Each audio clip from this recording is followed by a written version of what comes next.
The silver message arrived at Earth's space station on a quiet morning. Commander Day held the glowing device in his hands and read it 3 times. The Galactic Council wanted to meet humans. After 50 years of knowing aliens existed, Earth finally got invited to their big space station. Day looked at Lieutenant Hana floating nearby. She moved smoothly in the low gravity of their ship. They had been in space for months now, getting used to weighing less. "They want us to come to Station Harmony," Day said. "That's where all the alien races meet." Hana read the message over his shoulder. Her eyes narrowed. "They sound nice, but something feels wrong. Look at this part about primitive species needing help." Day nodded. The aliens were being polite, but they clearly thought humans were like children. The message had rules about safety and behavior. It reminded Day of instructions given to tourists visiting a fancy museum. "Don't touch anything. Stay in your area. Try not to embarrass yourself." "Let them think we're simple," Day said. His jaw was tight. "We'll show them what humans can really do." Earth picked 3 people for this important trip. Commander Day would represent the military. Dr. Yuna was a scientist who studied alien bodies and how they worked. Tay was a young engineer who helped build Earth's spaceships. These 3 would be Earth's face to the galaxy. Dr. Yuna gave them a lesson before they left. She showed pictures of different aliens on her screen. "Most aliens come from planets with weak gravity," she explained. "The Velthani home planet has only 0.4 G. The Quarren world has 0.6 G. Even the heaviest species only lives in 0.8 G. "And Earth?" Tay asked, though he knew the answer. "Earth has 1 G, full gravity, the strongest in all known space."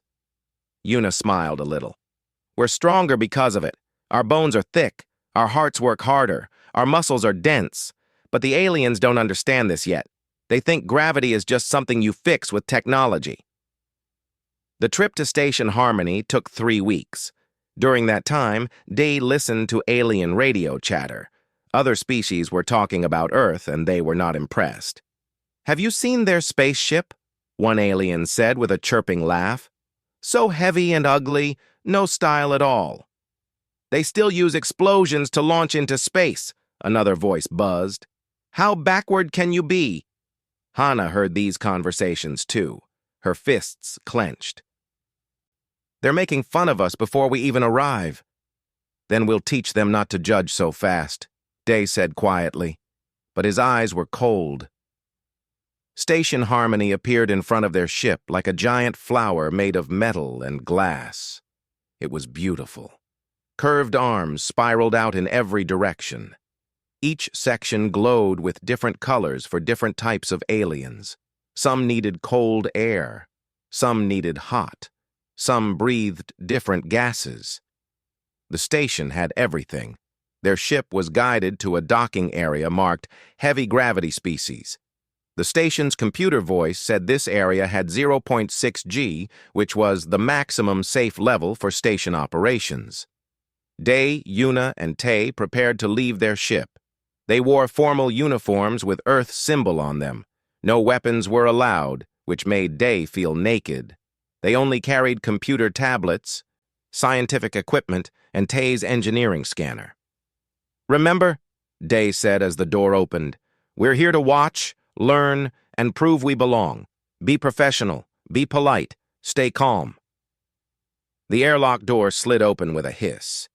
3 aliens waited for them. The first was a Velthani named Kilrin. They were tall and thin, almost 3 meters high, with skin that changed colors. Next to them stood a Quarren, who looked like a large insect with 4 arms. The third alien was a Marathi, shaped like a snake and floating on some kind of anti-gravity belt. "Welcome, humans of Earth!" Kilrin's voice came from a translation machine. The words sounded warm and friendly, but their skin flashed with colors that Yuna recognized as amusement mixed with curiosity. "We are so happy to meet such determined newcomers." The pause before determined was not friendly. Day bowed slightly like they had practiced. "Thank you," Earth is grateful for this chance. As they walked through the station hallways, differences became obvious fast. The humans walked normally, moving with confidence in the 0.6G environment. But their alien hosts seemed to glide or float, barely trying at all. Other aliens they passed stared openly. Some looked interested. Others looked down on them with clear disgust. "Your ship made quite an entrance," the Quarren buzzed through its translator. "Such a strong design. Very practical for a species still learning about space travel." "We build things to last," Tay answered politely, but his smile was fake. The snake-like Marathi finally spoke with a whispering voice. "Tell me, do all humans have such thick bones?" "Our scans during your approach showed very dense skeletons." "Scans?" Yuna's voice got sharp. "Standard security checks," Kilrin said quickly. Their skin flashed an apologetic purple. "For everyone's safety, some species are quite fragile." They arrived at the Central Forum, a huge round room where representatives from dozens of species gathered. The room was amazing, with perfect sound and air control for each different type of alien. The humans were shown to a platform by themselves, separated slightly from the main floor. "You'll watch from here during meetings," Kilrin explained, "until your trial membership is upgraded. The platform has your preferred air and gravity settings." "Gravity settings?" Day asked. "Yes, we set it to 0.6G, the station maximum. We understand your home planet has higher gravity, but sadly, our station cannot safely handle such extreme environments without risking damage to the structure and other inhabitants." Yuna and Day looked at each other. Earth's 1G wasn't extreme. It was normal. But to every other species here, it was dangerous. The meeting started. The humans watched as alien representatives argued about trade deals, territory borders, and technology sharing. It was interesting seeing democracy on such a huge scale. But the disrespect toward Earth was impossible to miss. "Perhaps in a few hundred years, the humans will develop anti-gravity technology," one delegate said during a discussion about transportation. "Until then, their primitive rocket systems make them poor trade partners." "Their military ships are especially funny," another added. "All armor and bullets. Like something from our ancient history." Laughter filled the chamber. Not mean laughter, but the kind adults make when watching children play pretend. Day's jaw clenched tight, but he stayed quiet. This was expected. Humanity would have to prove itself through actions, not arguments. After the meeting, they toured the station facilities. The technology was incredible. Power systems that pulled energy from quantum space, medical rooms that could heal almost any injury, machines that could build complex equipment from raw materials. But everywhere they went, the humans noticed something strange. Everything looked delicate. Walls made of crystal-like material that shimmered like bubbles. Floors that made musical sounds when stepped on. Even furniture looked like it had been grown from plants rather than built. Everything seemed light and fragile. "This is very impressive," Yuna said as they toured a science laboratory. "But I notice everything is designed for minimal stress. The structural strength must be quite low." A Velthani scientist named Rilkan laughed musically. "Stress? My dear, we've evolved beyond such crude concerns. With proper anti-gravity and dampening systems, structural strength doesn't matter. We build for beauty and efficiency, not to withstand brute force." "What about accidents?" Tay asked. His engineer mind was already calculating failure points. "Equipment breaking? Impacts?" "Our technology is very reliable," Rilkan assured them. Their tone suggested the question was naive. "We haven't had a major structural failure in 300 years. When everything is properly managed, brute strength is simply unnecessary." That evening, the humans were invited to a formal dinner in their honor. The dining hall was stunning. The ceiling seemed to go up forever. Tables held exotic food from 100 worlds. Representatives from nearly every major species attended. But as Dai, Yuna, and Tai entered, they felt countless eyes watching them. Curious eyes, amused eyes, skeptical eyes. They were the barbarians at the gates of civilization, and they had not yet shown what barbarians could do when underestimated. The formal dinner was a test of patience. Day sat at the human table, which was placed far from everyone else at the edge of the grand hall. Alien dignitaries made small talk that barely hid their dismissive attitudes. The food prepared for humans tasted bland and artificial. The station's food machines had made something safe instead of something good. Yuna was enjoying herself, though. She had started conversations with several alien scientists, discussing cells and evolution with real excitement. The scientists, at least, seemed more interested in facts than prejudice. Tay spent most of the dinner watching everything. His engineer eyes noted every detail. The support beams were minimal. The materials were all lightweight plastics and composites.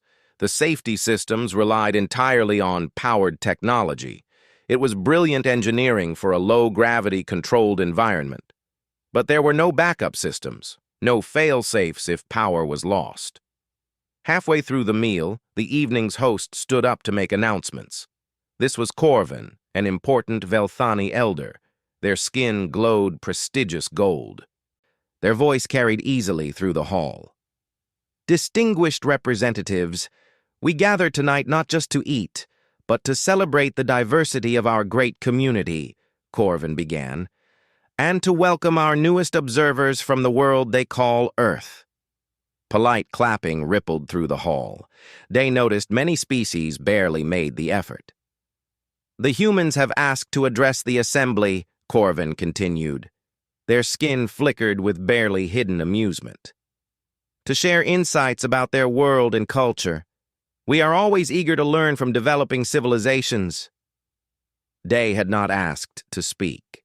He glanced at Yuna, who looked equally surprised. But the spotlight was on them now. Dozens of species waited with expressions ranging from curious to mockingly amused. Standing would look like cowardice. Day rose from his seat. Thank you, honored Corvin, he said, his voice steady. Earth is honored by the Council's hospitality. We come in peace, seeking to learn from and contribute to the galactic community. How cute, someone whispered loud enough to be heard. We understand, Day continued, that our technology may seem primitive by your standards. Our ships are indeed heavily built. Our methods are perhaps less elegant than yours. Murmurs of agreement. A few species made sounds that translators turned into gentle laughter. But Earth has something unique to offer, Dai said. We've evolved in what you call high gravity. It has shaped us in ways we're only beginning to understand might be unusual. Oh, we've studied your scans, a Quarren scientist called out. Remarkable bone density, excessive muscle mass. Your bodies are built like armor, when intelligence has made such crude adaptations obsolete. More laughter. Louder this time. Yuna stood beside Day. Her hand moved to her pocket. She pulled out a simple object, a pen, old-fashioned even by Earth standards, made of metal and plastic. She had brought it as a good luck charm, a gift from her grandfather.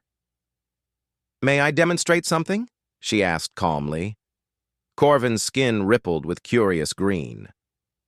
Of course, Dr. Yuna. Please enlighten us. The hall grew quiet, all eyes fixed on the small human woman holding an ordinary writing tool. On Earth, Yuna said, we have a saying, what goes up must come down. It's a basic principle of our daily lives. Gravity is not something we just fix with technology. It's woven into every part of our existence. She held the pen up, about chest height. This is a pen. It weighs about 30 grams in Earth's gravity. In this station's 0.6 G environment, it weighs about 18 grams. Quite light. Fascinating, The Quarren scientist buzzed sarcastically. A primitive writing tool affected by gravity, truly groundbreaking. Yuna smiled. Tay, who knew that smile, felt his stomach drop. "Let me show you," Yuna said. "What happens when something from Earth meets your advanced environment?" She opened her hand. The pen fell. In the station's 0.6 G, it should have drifted down gently, slowly, the way objects fell in this comfortable, civilized environment. Species around the galaxy had evolved in such gentle conditions. Falling objects posed no danger. The very concept of impact force was theoretical rather than real, but this pen had been held by a human hand. Yuna had simply let go, a casual release. The kind humans did thousands of times a day without thinking. Except her muscles, her reflexes, everything about her body had evolved in 1G. The unconscious micro-movements, the tiny push as her fingers opened, imperceptible to her, but significant in the station's lower gravity. The pen dropped faster than it should have in 0.6 G. Much faster. It hit the crystal floor with a sharp crack, and the floor shattered. Not just cracked, shattered.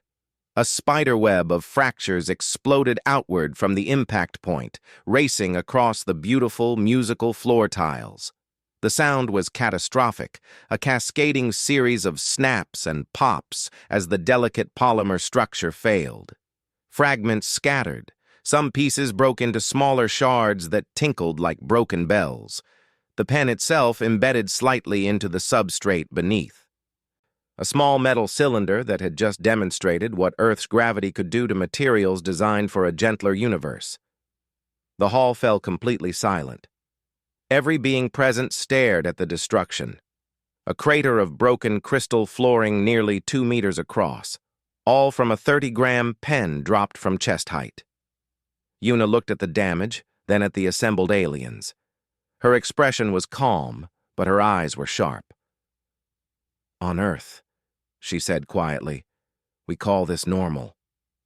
Corvin's skin had gone pure white, the Velthani sign of shock. That floor is rated for impacts up to 50 newtons. Your pen couldn't possibly... In your 0.6 G, that pen weighed 18 grams, Tay said, standing and moving beside Yuna. His voice was steady and professional, but there was steel underneath. "But I was born on a world where it weighs 30 grams. Our muscles evolved to handle objects under constant 1G acceleration. When Dr. Yuna released that pen, her hand gave it momentum based on Earth-normal reflexes." He pulled out his engineering scanner, displaying calculations in holographic detail. The pen didn't fall at 0.6 G acceleration. It fell with the momentum my colleague's neuromuscular system considered letting go. The impact force was about 127 newtons, more than double your structure's rated capacity. "Impossible," the Quarren scientist sputtered. "You're saying your bodies unconsciously exert forces beyond..."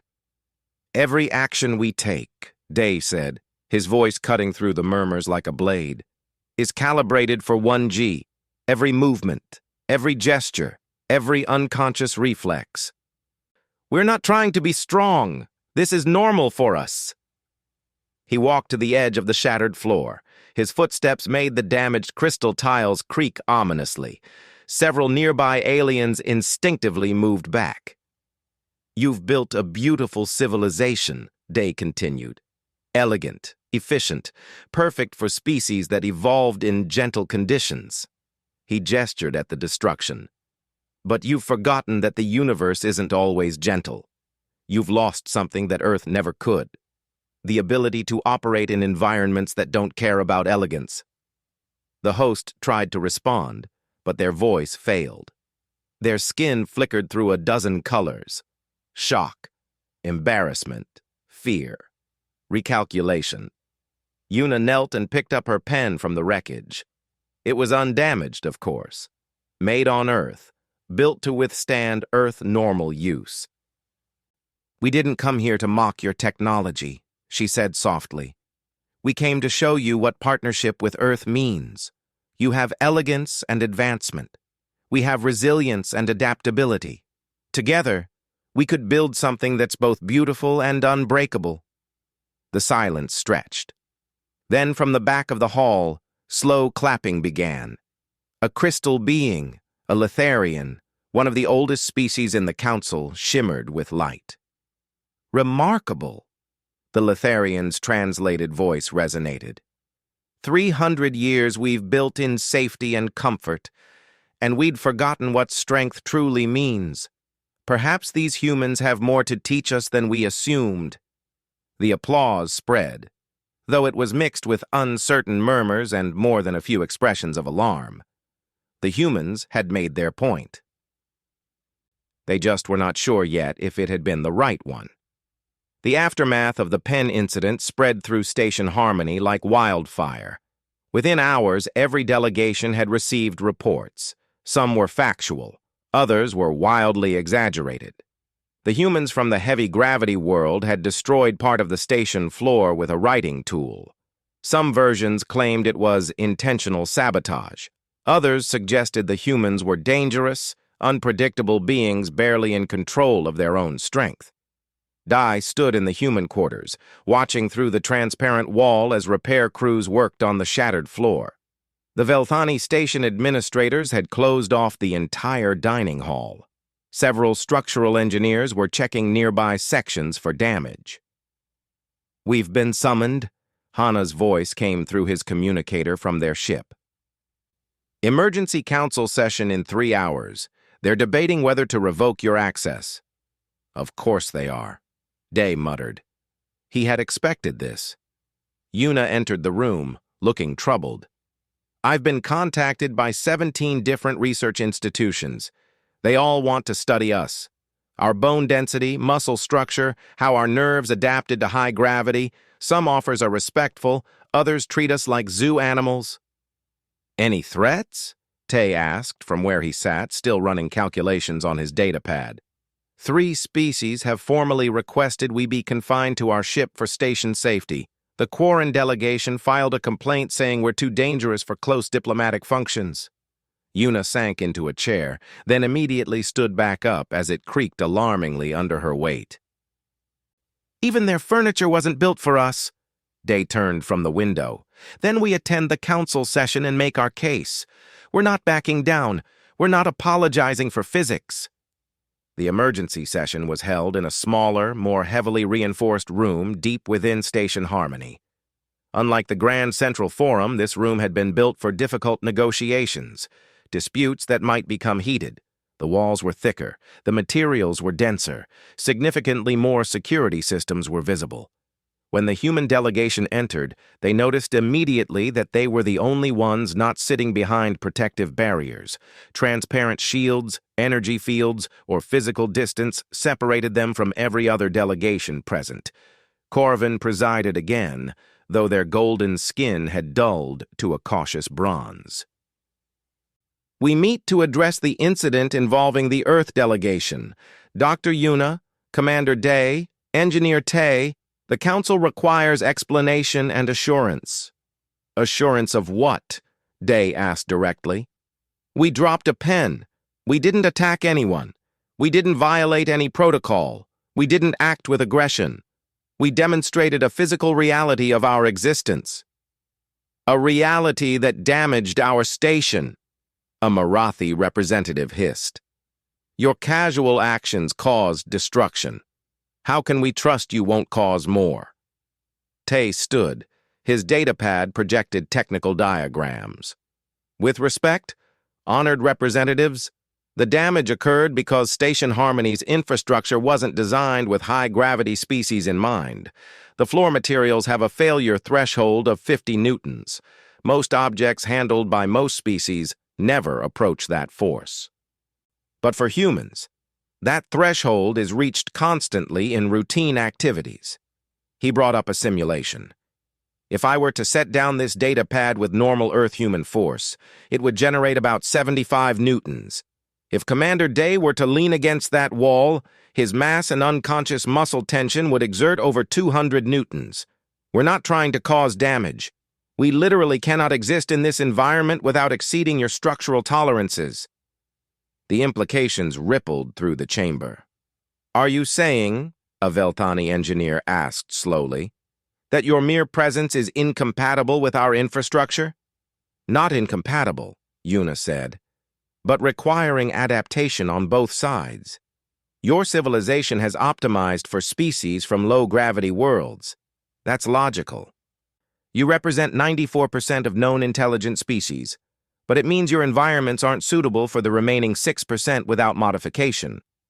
Or, the Quarren scientist from earlier buzzed, perhaps it means that high-gravity species are not suitable for civilized galactic society.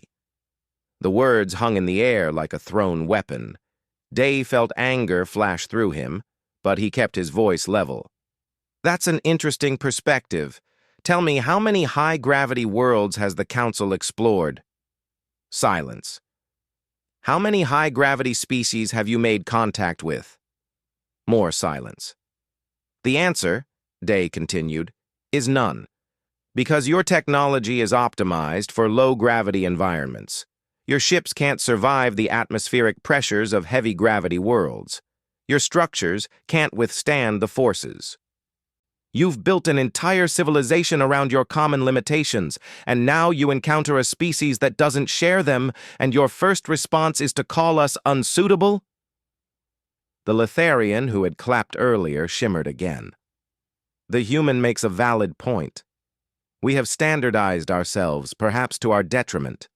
The galaxy contains millions of worlds, but we've only contacted species from worlds similar to our own origins.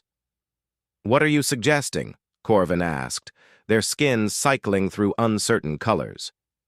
I'm suggesting, the Litharian replied, that humanity doesn't represent an oddity. They represent an entire category of worlds and species we've been unable to access. High-gravity worlds often have higher mineral density, more complex geological activity, potentially richer resources. We've ignored an entire segment of the galaxy because it was too difficult for us to reach. A Chromath representative spoke up. They were the heaviest gravity species before humanity at 0.8 G. The Litharian speaks truth. Even we struggle with some of the Council's infrastructure. We've adapted by using mechanical suits and support technology. We accepted our limitations. But perhaps that was wrong. Perhaps we should have demanded adaptation. Yuna seized the opportunity. We're not demanding anything. We're offering partnership. Earth has experience operating in high-stress environments. Our engineering, our materials science, our biological adaptations. All of this could expand the Council's reach. Imagine ships that could explore high-gravity worlds, stations that could handle true emergency conditions. Research into species and resources you've never been able to access. And in exchange, a suspicious Marathi asked. In exchange, you teach us, Day said simply. Your faster-than-light technology is centuries beyond ours. Your medical science, your energy generation, your social structures. We have much to learn. This should be mutual benefit, not hierarchy. The debate continued for hours. Some species argued that the risk wasn't worth it, that allowing high-gravity species into the galactic community would require expensive infrastructure overhauls and constant safety concerns. Others saw opportunity, the chance to expand into previously unreachable territories. Finally, Corvin called for order. We cannot decide Earth's fate in a single session, but a compromise is needed. The human delegation will remain on Station Harmony, in quarters specially reinforced for their needs. A joint task force will be formed, human engineers working with council specialists to develop integration protocols. If successful, Earth will be granted provisional membership. If not, they didn't need to finish the sentence. As the humans left the chamber, they were escorted by a full security detail. Not as prisoners, but as VIPs, who might accidentally destroy something by existing. It was humiliating and practical in equal measure. Back in their reinforced quarters, Tay pulled up the plans they had been provided. They want us to design high-gravity compatible sections of the station, essentially separate areas for heavy worlders. Start with that, Day said. Then show them what we can really do. Show them infrastructure that doesn't just survive us. That benefits from our presence. Yuna was already contacting Earth, requesting specialists. Engineers, materials scientists, and architects who had spent their entire careers working in 1G would soon arrive with designs and innovations the Council had never imagined. The pen had dropped. The floor had shattered. Now humanity would show the galaxy how to build something that wouldn't break. 3 months passed since the pen incident. Station Harmony looked different now. Not dramatically, but in the details. New sections glowed with different materials, denser alloys that caught light differently than the crystal plastics the Council favored. Construction scaffolding surrounded entire arms of the station where retrofit projects were underway. And at the center of it all, humanity was proving its worth. Commander Day stood in what had become known as the Heavy World Integration Center. This was a new hub designed and built by a joint human-alien team. The space was larger and more robust, walls that could withstand significant impact, floors rated for loads 10 times higher than standard Council specifications. But it wasn't ugly or crude.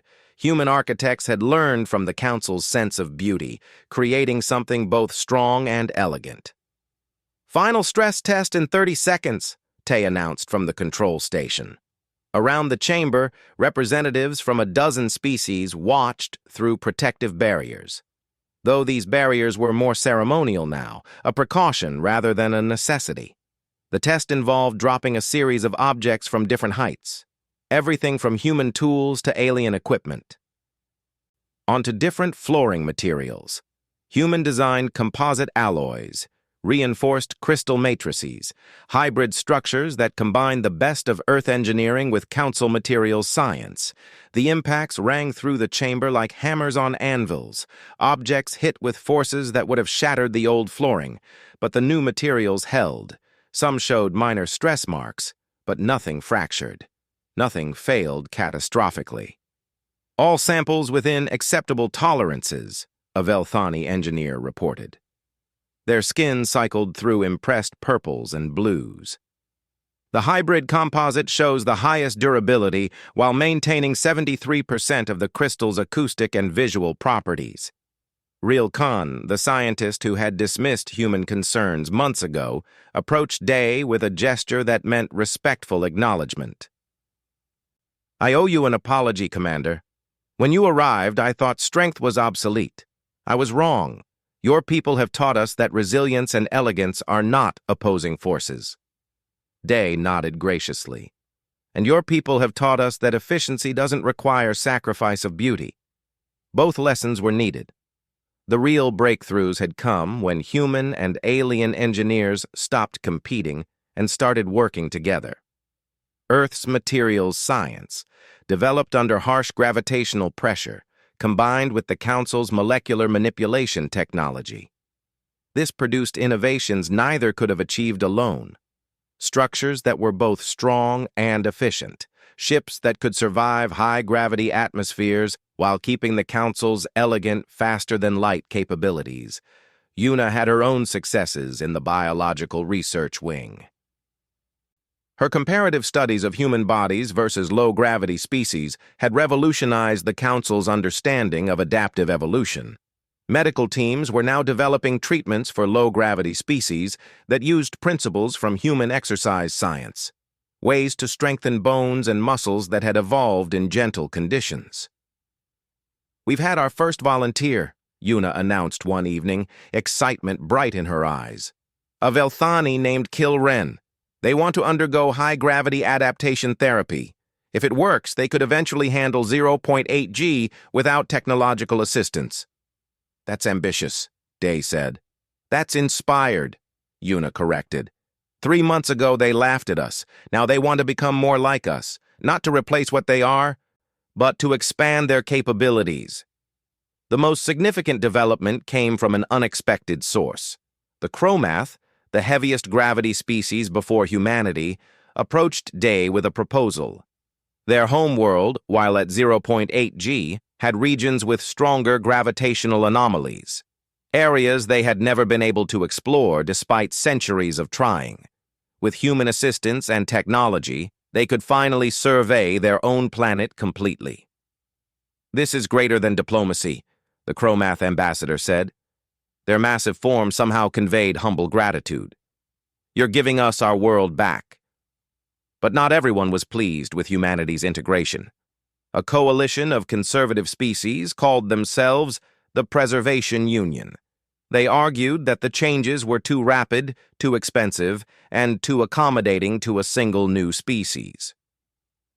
They held demonstrations, filed formal complaints, and lobbied to restrict human access to council resources. Their leader, a Quarren named Zekthi, confronted Day during a council general session. "You arrive with your heavy bones and heavy ships, and we're expected to rebuild our entire civilization to suit you?" Zekthi's mandibles clicked with agitation. "The council has existed for 12,000 years without high-gravity species. Why must we change now?" Day considered his response carefully. The chamber was full. His words would reach every corner of council space. "You don't have to change for us," he said finally. "You have to change for yourselves. The galaxy is vast, and you've explored only the easiest parts of it. High-gravity worlds, dense atmosphere planets, extreme environments. You've ignored them because they were difficult, but they exist, and they contain resources, knowledge, and yes, probably other species you've never contacted. We're not asking you to rebuild your civilization. We're offering to help you expand it." He pulled up a holographic display showing a map of council space, and beyond it, highlighted regions representing high-gravity worlds within reach.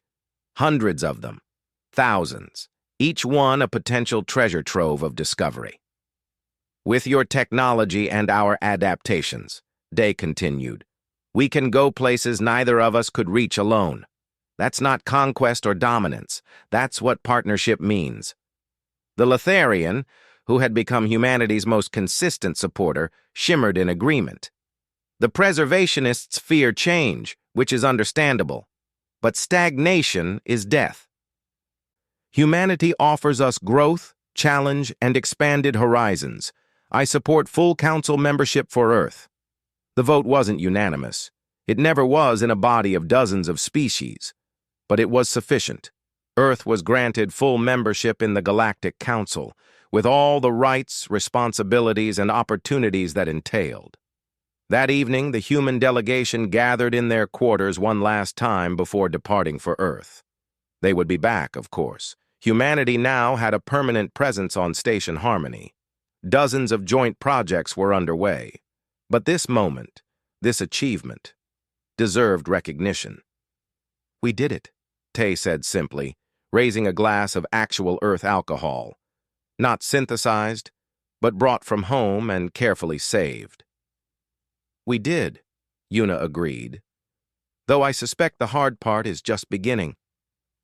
Integration on this scale will take decades." Day looked out at the station, at the new construction, at the ships from 100 worlds docked alongside humanity's vessels. 3 months ago, they had been curiosities, primitives from a backward world with excessive gravity.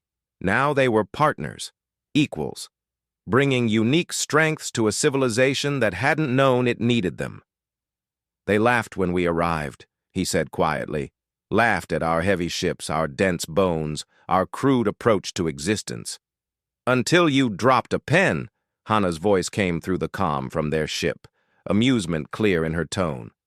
"Until Yuna dropped a pen," Day corrected, smiling at his colleague, "and showed them that what they called weakness, our heavy gravity, our excessive strength, was actually potential they had never imagined."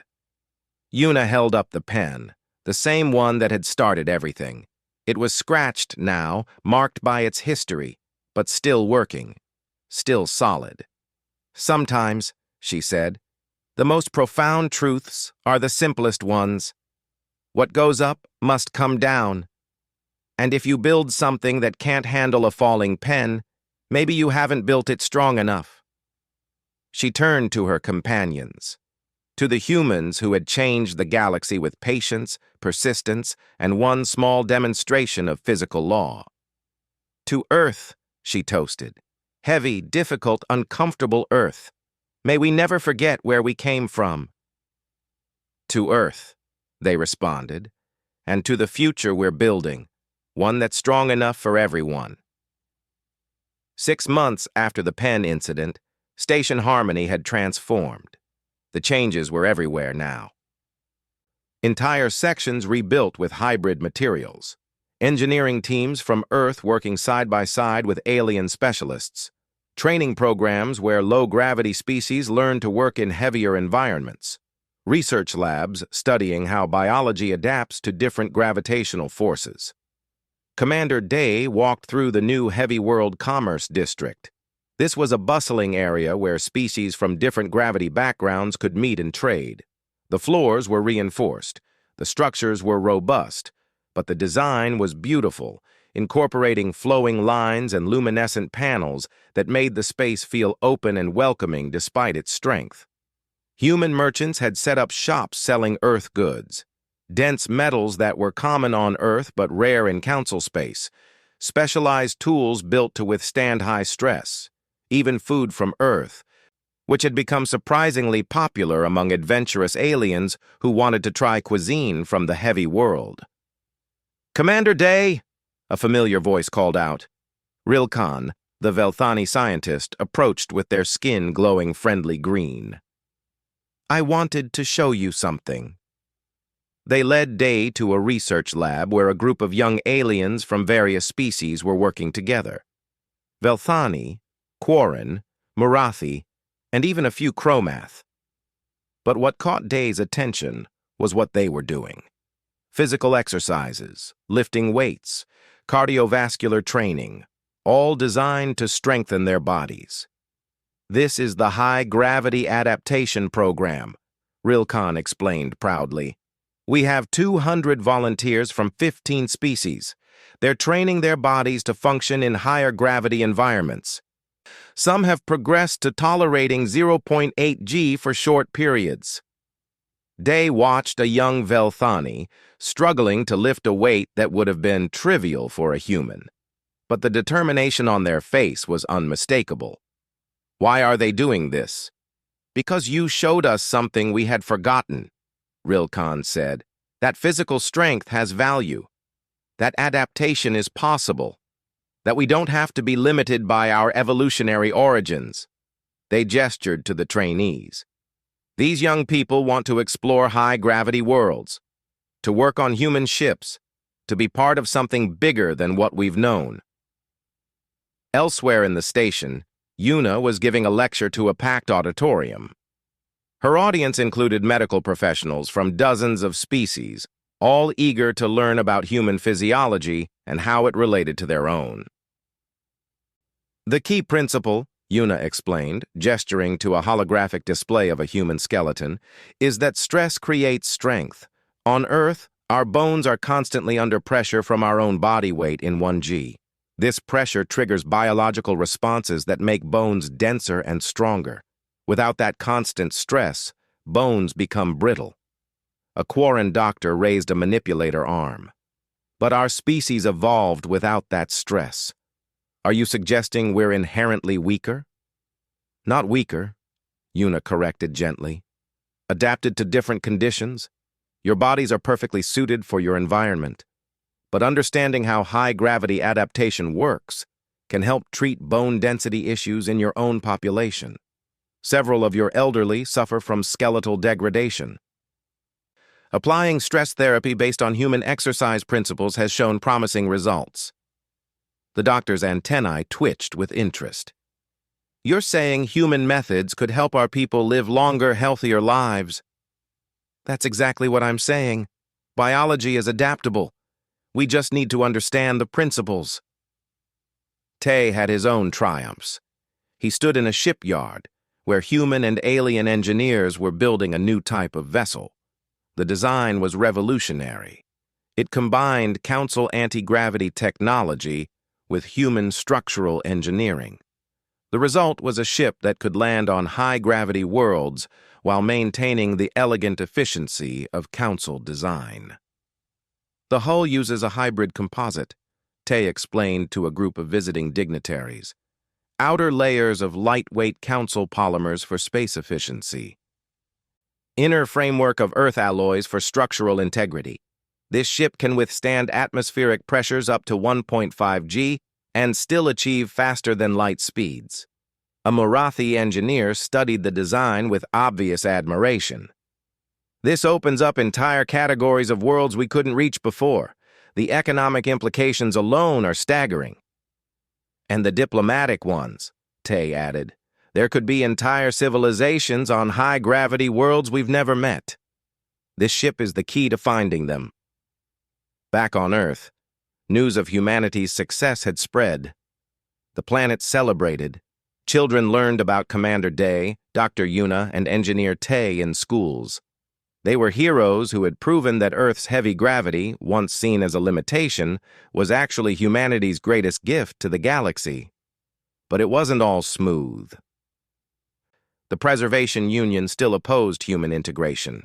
Some aliens refused to adapt, insisting that the old ways were better. There were incidents.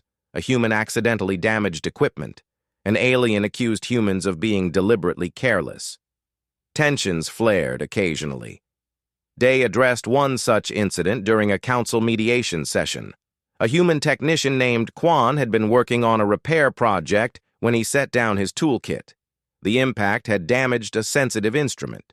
The alien team leader wanted Quan removed from the project.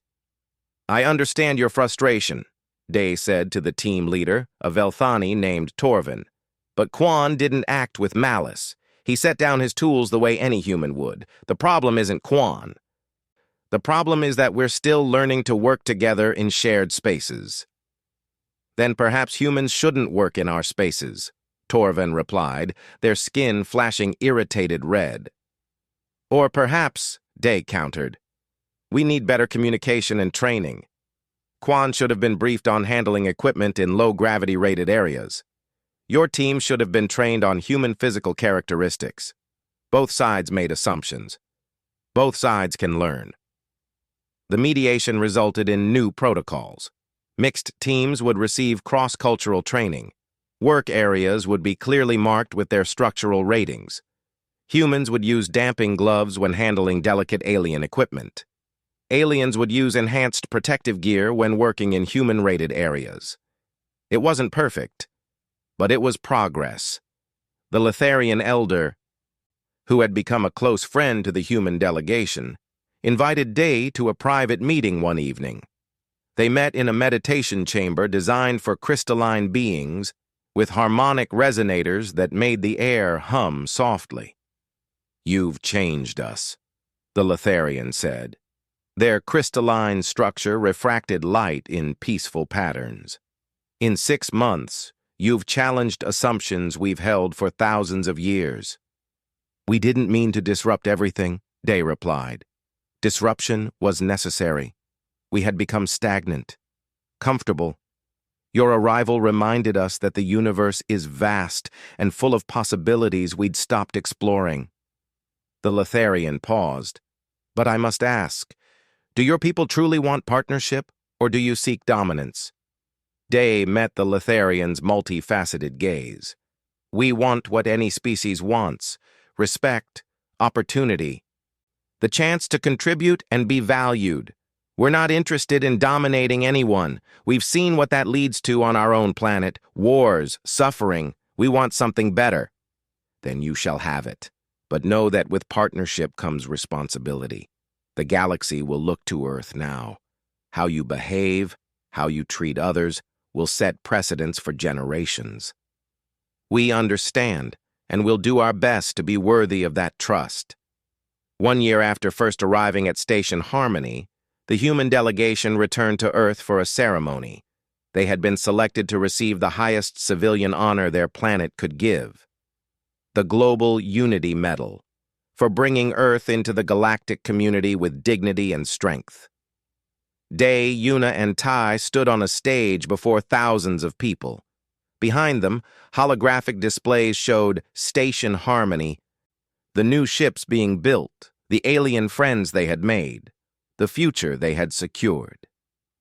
"We didn't do this alone," Day told the crowd. "Every human who works in space, every scientist who studies the stars, every person who looked up and wondered what was out there. You all contributed to this moment." Una stepped forward. "They laughed at Earth's gravity, called it excessive, called us primitive. But we showed them that what makes us different makes us valuable. Never be ashamed of where you come from. Use it as strength." Tay added, "We've built something amazing with the Council, but we're just getting started. There are worlds to explore, technologies to develop, species to meet. The future is heavy with possibility, and we're strong enough to carry it." The crowd erupted in cheers. Earth's children looked to the stars with new eyes. They weren't the barbarians at the gate anymore. They were partners in civilization, contributors to something greater than themselves. That night, Day stood alone on a balcony overlooking Earth's first orbital city. Construction lights twinkled in the darkness. Ships came and went, human and alien vessels side by side. The planet below glowed with life and hope. He thought about the pen, that simple metal cylinder that had changed everything. Una still carried it, a reminder of how the smallest action could have the biggest impact. What goes up must come down. It was more than physics. It was philosophy. You could rise as high as you wanted, but you needed a foundation strong enough to support you when you landed. Earth was that foundation now, not just for humanity, but for the entire galactic community, strong, unbreakable, ready to bear the weight of 1,000 worlds. And that was exactly what they would do.